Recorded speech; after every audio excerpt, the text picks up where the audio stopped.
Hello beautiful peoples, मेरा नाम है श्वेता और आज मैं आपको रिसोर्स एंड डेवलपमेंट पढ़ाने वाली हूँ। ये उन बच्चों के लिए बेनिफिशियल है जो क्विक रिवीजन चाहते हैं या फिर जिन्होंने अपना बुक नहीं खोला है पूरे साल भर। नालायकों, क्या कर रहे थे तुम लोग? हाँ, ठीक है। तो अभी आप लोगों को ये क्विक रिवीजन भी हो जाएगा आप लोगों का, जिन्होंने पढ़ रखा है एंड जिन्होंने नहीं पढ़ रखा है उनका डिटेल्ड वो एक्सप्लेनेशन भी आपका हो जाएगा, ठीक है। तो मैंने क्या सोचा है कि ये चैप्टर 10 पेजेस का है, तो मैं क्या करूँगी, फर्स्ट 20 मिनट्स में फर्स्ट 5 पेजेस या फिर लेस दैन 20 मिनट्स में मैं ट्राई करूँगी कि without missing any important point, ठीक है। आप होता है ना यार, आप कितना भी वीडियोस देख लो, एक बार होता है ना कि यार मैंने अपने बुक से कंप्लीट किया है कि नहीं, ठीक है। तो ये वीडियो के द्वारा मैं आपका बुक वो जो बुक चैप्टर है वो भी आपको फिनिश करवा दूंगी, ठीक है। तो अभी let's start resource and development. अब रिसोर्स होता, हाँ, तो मैं और एक बात, हाँ, मैं ये बता रही थी कि फर्स्ट 20 मिनट्स में मैं ट्राई करूँगी कि फर्स्ट 5 पेजेस मैं पढ़ा दूँ एंड नेक्स्ट 20 मिनट्स में नेक्स्ट 5 पेजेस में पढ़ा दूँ। ये 10 पेजेस का चैप्टर है ना, तो ऐसे करते 40 मिनट्स में आपका चैप्टर कंप्लीट हो जाएगा एंड आप 20 मिनट्स रिवीजन को दे देना, तो 1 घंटा में एक चैप्टर फिनिश हुआ ना, ठीक है। यूनी अब उतना तो एक चैप्टर को देना पड़ेगा यार, ठीक है। तो what is resource and development? Resource होता क्या है? जो भी आपके नीड्स को पूरा करे वो होता है रिसोर्स, ठीक है। मेरे लिए रिसोर्स अलग हो सकता है, आपके लिए रिसोर्स अलग हो सकता है, ठीक है। मेरे लिए फॉर एग्जांपल एक कंप्यूटर, ठीक है, कंप्यूटर या फिर लैपटॉप मेरे लिए एक रिसोर्स है, ठीक है, मैं उसको यूटिलाइज करूंगी। तो आप जिस चीज जो अवेलेबल हो, ठीक है, एंड उस चीज को हम लोग यूटिलाइज करें, वो इकोनॉमिकली फीजिबल हो, ठीक है। ऐसा नहीं यार मेरे लिए BMW एक रिसोर्स है, no it is not a resource for me, मैं उसको अफोर्ड नहीं कर सकती अभी, ठीक है। तो वो मेरे लिए अभी रिसोर्स नहीं होगा। तो रिसोर्स होता क्या है? पहला, जो हम लोग का नीड्स को सेटिस्फाई करे, टेक्नोलॉजिकली एसेसिबल हो। और फॉर एग्जांपल अभी हम लोग मार्स के बारे में सोचते हैं, ठीक है, बट अभी हम लोग मतलब होता है ना कि बहुत कुछ होगा जो टेक्नोलॉजिकल एसेसिबल नहीं है, जिसको हम लोग नहीं कर सकते टेक्नोलॉजी के साथ में, ठीक है। तो रिसोर्स क्या होता है? जिसको हम टेक्नोलॉजी के साथ में यूज भी कर पाए एंड वो इकोनॉमिकली फीजिबल भी हो। तो अच्छा भाषा में आप क्या अपने आंसर शीट में लिख सकते हो, व्हाट इज रिसोर्स? रिसोर्स होता है the everything that satisfy our needs, ठीक है, और जो टेक्नोलॉजिकल एसेसिबल भी हो एंड इकोनॉमिकली फीजिबल भी हो, ठीक है। हम लोग टेक्नोलॉजी से एंड पैसा से, दोनों से हम लोग उसको यूज कर पाए, ठीक है। अभी यहाँ पर देखो ये कुछ छोटा सा, अच्छा, अगर ये डायग्राम याद कर पाओ ना, अगर रिसोर्स से कुछ क्वेश्चन आया इससे रिलेटेड, ये ना सेम डिट्टो डायग्राम बना देना अपने पेपर में, ट्रस्ट मी, ये सब टीचर्स लोगों को बहुत इम्प्रेस करता है, ठीक है। तो यहाँ पर कुछ नहीं है, यहाँ पर दिया है कि देखो नेचर हम लोग को बहुत सारा, देखो ये ज्योग्राफी का चैप्टर है ना, तो ऑफ कोर्स जो रिसोर्सेस होगा वो रिलेटेड टू द अर्थ ही होगा। तो यहाँ पर क्या है, यहाँ पर है कि नेचर जो हम लोग को प्रोवाइड करता है उसको हम लोग टेक्नोलॉजिकली, ठीक है, उसको यूज करके इंस्टीट्यूशन में कन्वर्ट करते हैं, ठीक है। यहाँ पर यही चीज, सेम चीज इस पैराग्राफ में लिखा हुआ है कि हम लोग उसको human beings interact with nature, ठीक है, हम लोग नेचर के साथ इंटरेक्ट करते। अब फॉर एग्जाम्पल एक बड़ा सा लैंड है, ठीक है, अब उस पर हम लोग खेती कर ही नहीं रहे हैं, तो कहाँ से वो रिसोर्स होगा? ठीक है, हम लोग जाएंगे उस पर, मतलब कि होता है ना, उसको टिलिंग करेंगे, फिर उसके बाद में प्लोइंग करेंगे, तब जा कर के वो लैंड में कन्वर्ट होगा जिसमें हम लोग क्रॉप्स उगा सकते हैं। तो ये क्या होता है, human beings interact with nature through technology and create institution to accelerate the economic development. हम लोग अपने यूज़ के लिए, हम लोग ह्यूमन बींग्स ना बहुत सेल्फिश है, ठीक है, वही रिसोर्स है जो हम लोग का फ़ायदा करें। तो यहाँ पर यही दिया हुआ था कि हम लोग वो टेक्नोलॉजिकल यूज़ करके उसको मतलब अपने लिए अपने रूप में बदल देते हैं, ठीक है। अभी यहाँ पर क्या दिया हुआ है, सॉरी, एक्चुअली मैं फ़ोन यूज़ कर रही हूँ, ठीक है, I am not using any kind of, मतलब होता है ना लैपटॉप बहुत जन यूज़ करते हैं, बट मैं फ़ोन यूज़ करती हूँ, तो इसलिए वो कभी कभी डिस्टर्बेंस आपको मिल सकता है। तो यहाँ पर क्या है कि रिसोर्सेज जो होते हैं, ठीक है, कैसे डिवाइडेड है, देखो, on the basis of origin. Origin कहाँ से, मतलब कि वो जिंदा है कि नहीं जिंदा है, बायोटिक है, लिविंग है। Biotic means living and abiotic means non living, ठीक है। अबायोटिक में कौन कौन आ जाता है, जैसे वाटर, ठीक है, सनलाइट। बायोटिक में कौन कौन आता है, ट्रीज आता है, ठीक है, जिसमें जान हो। ठीक है, which is a living thing. Renewable जो बार-बार हम लोग को मिले, रिन्यू हो पाए, ठीक है? तो हम लोग जैसे हम अच्छा ठीक है, आप कैसे रिन्यूएबल को कैसे याद रखोगे? जैसे फॉर एग्ज़ाम्पल आप फ़ोन में हर बार रिचार्ज करते हो ना, मतलब दोबारा, वैसे ही रिन्यूएबल मतलब कि जो आपको बार-बार मिले, रिचार्ज होते रहे, ठीक है? तो रिन्यूएबल क्या होता है? रिन्यूएबल जैसे कि सनलाइट, वाटर रेन के द्वारा वापस आ जाता है, तो वो रिन्यूएबल रिसोर्स हो गया। नॉन रिन्यूएबल जो खत्म हो जाए, ठीक है, जो रिचार्ज नहीं हो पाए वापस से, ठीक है, जैसे कि यहाँ नॉन रिन्यूएबल में होता है कोल, ठीक है, कोल एक नॉन रिन्यूएबल रिसोर्स है क्योंकि वो कहीं ना कहीं हम लोग को पता है खत्म हो जाएगा, ठीक। उसके बाद आते हैं on the basis of ownership.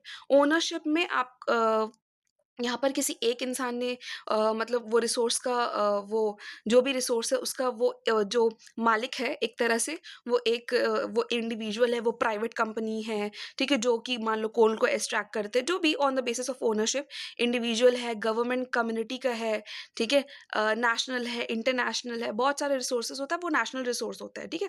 जैसे जितना भी मिनरल्स हम लोग को मिलता है अलग अलग जगह से, वो सब नेशनल रिसोर्सेज होते हैं, ठीक है, या फिर वो इंटरनेशनल रिसोर्स है।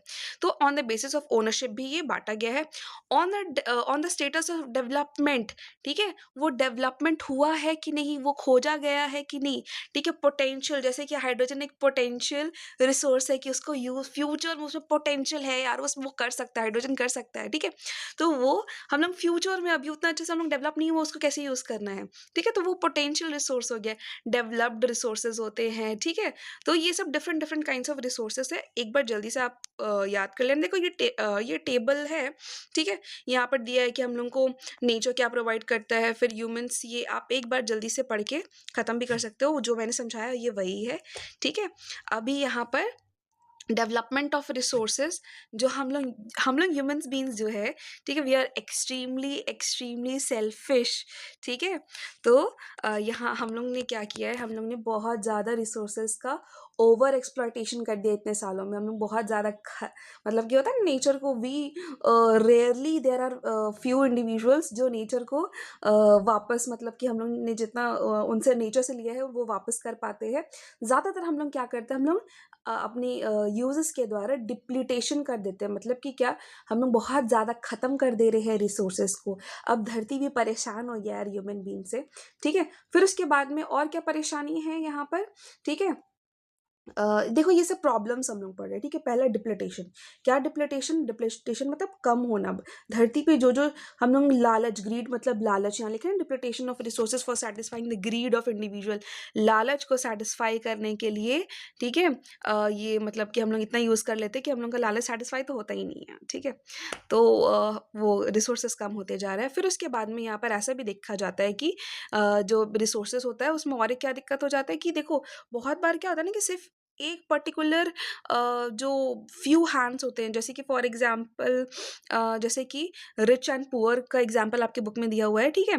तो कि यहाँ पर जिनके पास रिसोर्सेज है, ठीक है, वो ऑलरेडी रिच होते जा रहे हैं, जिनके पास रिसोर्सेज नहीं वो ऑलरेडी गरीब होते जा रहे हैं। तो ये सोसाइटी में ना एक प्रकार का ना डिसइंटीग्रेशन लेकर के आता है। मतलब कि तोड़ देता है तोड़ देता है धरती को, नहीं सॉरी, तोड़ देता है मतलब एक सोसाइटी को, ठीक है। डेवलपमेंट बहुत ज़्यादा अजीब होता है। अमीर लोग अमीर बन जाते हैं, गरीब लोग गरीब बन जाते हैं, ठीक है। फिर उसके बाद में यहाँ पर क्या हो जाता है, इन्वायरमेंट को हम लोग बहुत ज़्यादा नुकसान पहुँचा रहे हैं यार, ठीक है। तो यहाँ पर हम लोग क्या करते हैं, जैसे कि ग्लोबल वार्मिंग हो रहा है, ठीक है, ओजोन लेयर डिप्लीटेशन हो रहा है, ओजोन में छेदा हो जा रहा है, ठीक है। तो यहाँ पर क्या है, ये हम लोग पढ़े कि देखो भाई इतना इतना प्रॉब्लम है, तो इसका सोल्यूशन तो लाना पड़ेगा ना। तो ये चैप्टर आपको सोल्यूशन बताएगा। देखो कितना सारा दिक्कत था, क्या था, अगर दिक्कत लिखने आए, अगर प्रॉब्लम्स रिलेटेड टू रिसोर्सेस आए, तो पहला हम लोग का डिप्लीटेशन, धरती में जो अवेलेबल है वो कम होते जा रहा है। क्यों? क्योंकि हम लोग बहुत ज़्यादा ग्रीडी है, लालची है। फिर उसके बाद में एक्यूमुलेशन इन फ्यू हैंड्स है, अमीर के पास में रिसोर्सेज है, ठीक है, जो धरती का, और नॉट अमीर, ठीक है, या फिर हम लोग बोल सकते हैं कि फ्यू इंडिविजुअल्स के पास में है, एंड वो लोग ही प्रोग्रेस कर रहे हैं, एंड जो पुअर वंस है वो और डिग्रेड हो जा रहे हैं, ठीक है। तो वो और अपना मतलब कि और वो लेवल से नीचे जाते जा रहे हैं कि they are not getting that much resource, ठीक है। और यहाँ पर क्या है कि we are disturbing the nature, हम लोग नेचर को बहुत ज़्यादा डिस्टर्बेंस क्रिएट तो ये वो सारे प्रॉब्लम्स थे जो कि हम लोग की वजह से नेचर फेस कर रहा है, ठीक है? एंड उससे ऑफ कोर्स नेचर से रिलेटेड हम लोग हैं, तो हम लोग कभी लाइफ में वो चीज़ अफेक्ट कर रहा है, ठीक है? तो ये वाला क्या था, अब ये सब प्रॉब्लम्स है, ठीक है? अगर हम लोग कंज़र्व मतलब कि एक तरह से इसी के लिए कंज़र्वेशन आता है, ठीक है? जो कि इस चैप्टर में आपको आएगा कि रिसोर्स प्लानिंग क्या होता है, उसको कंज़र्व कैसे किया जाता है। तो जब इतना ह्यूमन बीइंग्स जब हम लोग एक्सप्लॉइट कर रहे हैं, तो ना एक टर्म आता है that is sustainable development. Sustainable development मतलब क्या होता है, मतलब कि अपना नीड्स को भी पूरा करो, ठीक है, बट इतना नुकसान ना पहुंचाओ कि फ्यूचर जनरेशन के लिए कुछ बचे ही नहीं, ठीक है? तो सस्टेनेबल डेवलपमेंट क्या होता है कि development should take place without damaging the environment. Environment को डैमेज किए बिना हम लोग अपने गोल को पाले और यहाँ पर फ्यूचर जनरेशंस के लिए भी बचा रहे, ठीक है? तो सस्टेनेबल डेवलपमेंट क्या होता है, मतलब कि सस्टेन करना है यार। हम लोग उसको सस्टेन करके रख सकते हैं, we can achieve our goals but without damaging और कीपिंग इन माइंड कि फ्यूचर जनरेशंस के लिए बचाना है, ठीक है?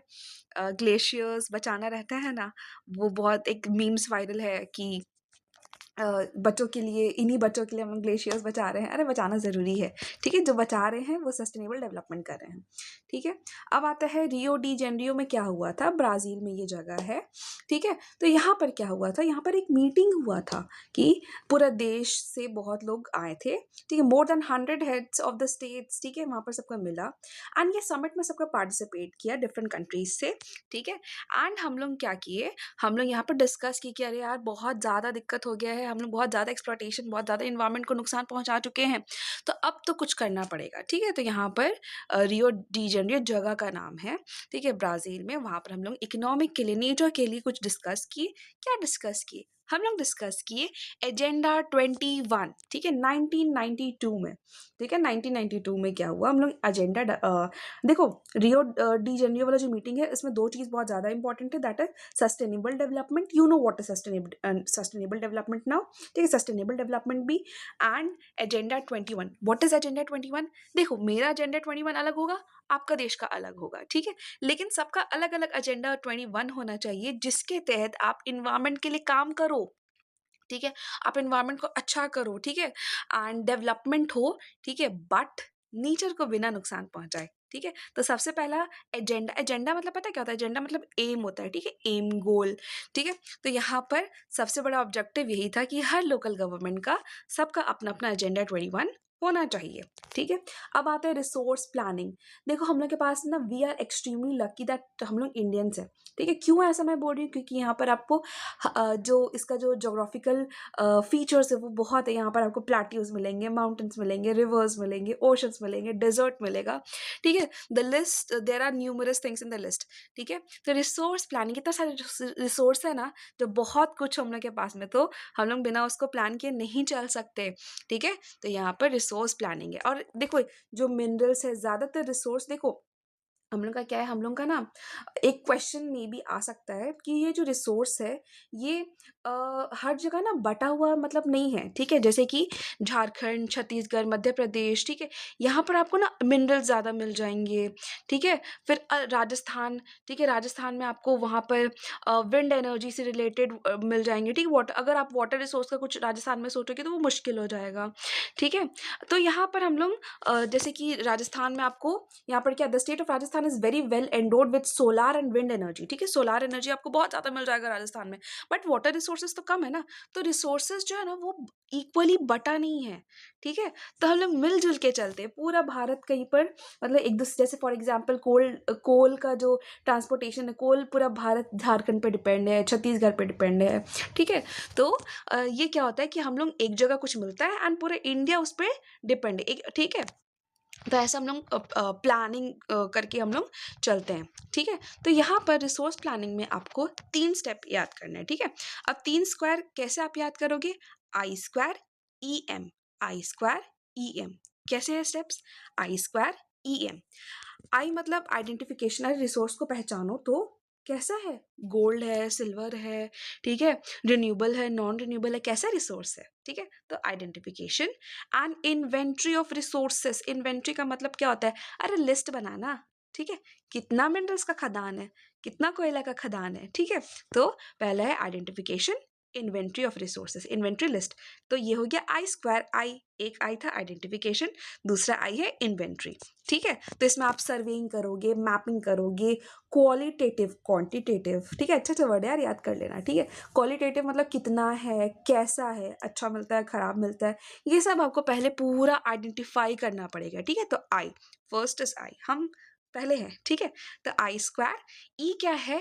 Evolving planning structure endowed with appropriate technology. आपको उसको अच्छा से उसको कैसे आपको मतलब कि कैसे आपको अप्रोच करना है उसको, ठीक है? आपको अपने स्किल्स को यूज़ करके कैसे उसको यूज़ करना, आपको प्लान्स बनाना पड़ेगा, ठीक है? तो उसको पहले आपने उसको आइडेंटिफाई किया, फिर उसके बाद आपको उसको मतलब कि उसको यूज़ कैसे करना है वो आप देखोगे, ठीक है? And third is matching the resource development plans with overall national development. फिर इसको नेशनल डेवलपमेंट की और कैसे हम लोग ले जा सकते हैं वो सभी हम लोगों को सोचना पड़ेगा, ठीक है? तो यहाँ पर आई स्क्वायर ई एम, ठीक है? तो यहाँ पर हो गया। तो ये सब आपका स्टेप्स आता है ये रिसोर्स प्लानिंग में, ठीक है? अभी यहाँ पर क्या दिया हुआ है? अभी यहाँ पर रुको, इज देयर एनीथिंग इम्पोर्टेंट?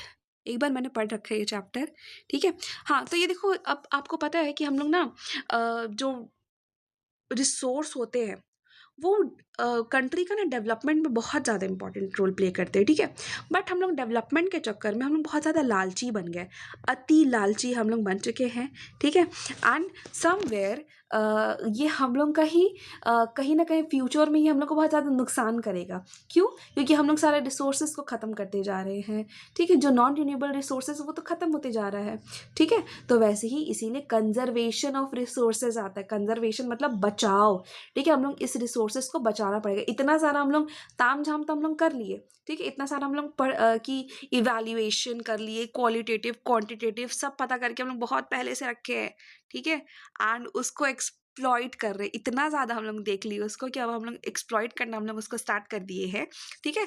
तो यहाँ पर इसीलिए अब सरकार बोला कि देखो एजेंडा 21 हम लोग लाए हैं, ठीक है? जिसके तहत में आपको कंजर्वेशन भी आपको पता रहना ही चाहिए, ठीक है? कंजर्वेशन ऑफ रिसोर्सेज क्या होता है कि यहाँ पर आपको दिमाग मतलब क्या होता है, दिमाग में रखना पड़ेगा कि हम लोग को रिसोर्सेज को एक्सप्लॉइट नहीं करना है, उसको कंजर्व, उसको बचाना है, ठीक है? और एक बात यहाँ पर, स्मॉल इज ब्यूटीफुल एक बुक का नाम है, प्लीज़ ये बुक का नाम याद रखना, ठीक है?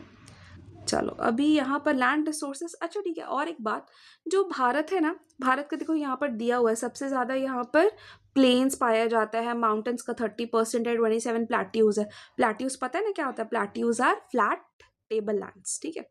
तो अब देखो लैंड यूटिलाइजेशन क्या होता है। देखो अगर ना आपको आंसर्स को अच्छा बनाना है तो कुछ कुछ याद कर लो यार, जो आप अपने आंसर्स में यूज़ कर सकते हो। जैसे यहाँ पर दिया है कि 43% of India land is plain, ठीक है? अगर कुछ कुछ याद हो पाए तो ठीक है। अभी उतना, अब एग्जाम पास में उतना ज़्यादा स्ट्रेस नहीं लेना है, ठीक है? तो यहाँ पर लैंड यूटिलाइजेशन में आपको पता है कि हम लोग का जो लैंड यूटिलाइज्ड है या फिर नहीं यूटिलाइज्ड है, कैसे है वो अभी हम लोग डिटेल में पढ़ते हैं, ठीक है? आपको पता है कि लैंड जो होता है वो कुछ काम के लिए आता है, ठीक है? तो आपको याद रखना होगा कि लैंड कौन कौन सी काम के लिए आता है। पहला तो फॉरेस्ट, ठीक है? फिर उसके बाद में वो सारे लैंड्स होते हैं जो हम लोग यूज़ करते हैं, ठीक है? वो कल्टीवेशन, कल्टीवेशन मतलब एग्रीकल्चर, खेती बाड़ी के लिए वो काम नहीं आते। जैसे जहाँ पर आपका घर बना है, आप घर को हटा करके तो वहाँ खेती बाड़ी नहीं करेंगे ना, ठीक है? तो वो लैंड्स जहाँ पर फैक्ट्रीज बन चुका है, बिल्डिंग्स बन चुका है, ठीक है? ये एक प्रकार का लैंड हो गया। फिर एक बैरन लैंड मतलब कि जो बंजर जमीन है जिसमें यूज़ हम लोग एग्रीकल्चर हम लोग नहीं कर सकते, ठीक है? तो हम लोग क्या पढ़े, फॉरेस्ट के लिए यूज़ होता है लैंड, ठीक है? फिर वैसा भी लैंड होता है जो जहाँ पर हम लोग अपना घर बनाए हैं, ठीक है? एंड वहाँ पर बिल्डिंग्स वगैरह है, या फिर बैरन लैंड है जहाँ पर हम लोग खेती बाड़ी नहीं करेंगे, ठीक है? फिर आता है यहाँ पर कुछ ऐसा लैंड जो मतलब कि यहाँ पर कुछ कुछ लैंड्स होते हैं जो कि छोड़ दिया जाता है अनकल्टिवेटेड फॉर मेनी ईयर्स, ठीक है? मोर देन 5 ईयर्स हो गया है कि उसको हम कल्टिवेट नहीं कर रहे हैं, ऐसे ही पड़ा हुआ है लैंड, उसको यूटिलाइज नहीं कर पाए हम लोग, ठीक है? फिर उसके बाद में बहुत जगह ट्रीज उगा हुआ है, घास उगा हुआ है, ठीक है? उसको भी यूज़ नहीं कर पा रहे हम लोग, ठीक है? कुछ कुछ होता है मैदान पैस्ट्योर के लिए, मतलब कि बकरी चराने के लिए, गाय चराने के लिए, ठीक है? तो ये सब लैंड्स का यूजेस है।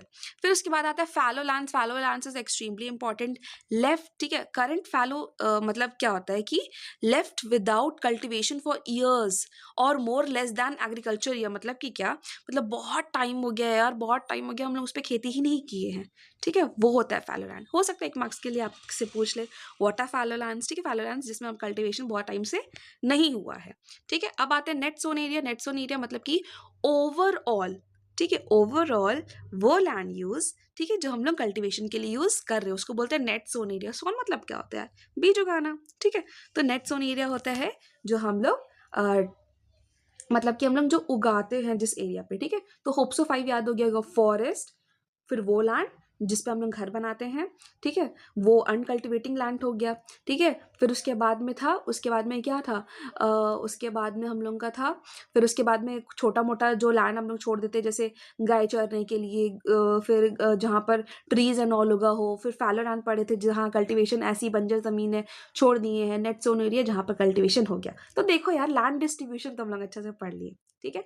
अब land use patterns in India क्या है, ठीक है, यहाँ पर अच्छा टोपोग्राफी मतलब पता है वहाँ पर क्या होता है, वहाँ का सॉइल कैसा है, ठीक है, तो वो होता है टोपोग्राफी। टोपोग्राफी क्लाइमेट, अभी यहाँ पर हम लोग वहाँ का क्लाइमेट कैसा है, ठीक है, इस हिसाब से उसका क्लाइमेट हो गया, फिर उसका टेम्परेचर हो गया, ठीक है, वहाँ का पॉपुलेशन कैसा है, ये सब भी बहुत इंपॉर्टेंट फैक्टर्स होते हैं रिसोर्सेज में, ठीक है। अच्छा एक बात बताओ, अगर आप फॉर एग्जाम्पल आप एक अच्छे वेल डेवलप्ड अर्बन एरिया में रहते हो, तो अगर कोई बोलेगा कि जाओ यार कहीं आप जाओ हिमालय में बस जाओ, ठीक है, आप नहीं जाओगे क्योंकि वहाँ रिसोर्सेज का कमी है, आपका लाइफ ज़्यादा डिफिकल्ट होगा। देखो आप छुट्टी मनाने के लिए ऑफकोर्स मतलब कि होता है ना, आप पहाड़ों में जा सकते हो, बट क्या आप वहाँ हमेशा के लिए सेटल हो सकते हो, ठीक है। तो अगर आपको पीसफुल लाइफ चाहिए तो ऑफकोर्स हो सकते हो, ठीक है, बट अगर आपको एक रिसोर्सफुल लाइफ चाहिए और आप मेहनत नहीं करना चाहते, ठीक है, तब आप वहाँ सेटल नहीं हो सकते, ठीक है। वहाँ के लोग बहुत मेहनती होते हैं यार, ठीक है, इनफैक्ट जो नॉर्मल रिसोर्स होता है उसके लिए भी उनको कुछ ज़्यादा ही स्ट्रगल करना पड़ता है, ठीक है। तो यहाँ पर क्या दिया हुआ है, यहाँ पर दिया हुआ है कि हम लोग फिलहाल देखो इस पेज में उतना कुछ खास दिया नहीं है, ठीक है, जो कि आपको पढ़ना हो। यहाँ पर सिर्फ इतना दिया हुआ है कि यहाँ पर क्या दिया हुआ, एक मिनट, ठीक है, कि यहाँ पर कितना परसेंटेज ऑफ इंडिया जो है, ठीक है, कितना लैंड है, फिर कितना, मतलब यहाँ पर देखो ये जो टेबल्स दिया हुआ है ना कि कितना परसेंटेज फॉरेस्ट है, ठीक है, ये सब दिया हुआ है। फिर उसके बाद में यहाँ पर देखो कहीं कहीं ऐसा होता है कि जैसे कि 80% से ज़्यादा पंजाब हरियाणा में कल्ट मतलब क्या होता है लैंड यूज़ है फॉर कल्टिवेशन, बट वहीं आप अगर अरुणाचल प्रदेश, मिजोरम, मणिपुर ये सब में देखो तो लेस दैन 10% है, ठीक है। तो यहाँ पर क्या दे रहा है, नेट सोन एरिया जो है पंजाब हरियाणा में ज़्यादा है इसलिए खेती बाड़ी वहाँ पर ज़्यादा होता है, ठीक है, बट आप नॉर्थ ईस्ट साइड में देख लो वहाँ पर कम होता है। तो इसीलिए यहाँ पर मतलब ये यहाँ पर सिर्फ इतना ही दिया हुआ था, ठीक है। तो this is not very important, ठीक। तो अभी यहाँ पर फर्स्ट 5 पेजेस हो गए हैं। आई स्टार्ट, क्योंकि ये वीडियो बहुत ज़्यादा लंबा हो जाएगा, ठीक है। आई स्टार्ट नेक्स्ट 5 पेजेस जिसमें मैं बहुत सारा ट्रिक्स बताऊंगी कैसे सॉइल्स को याद करना है जिससे मैक्सिमम नंबर ऑफ क्वेश्चंस आता है वो नेक्स्ट वीडियो में, ठीक है। चलो कि बाय, टाटा।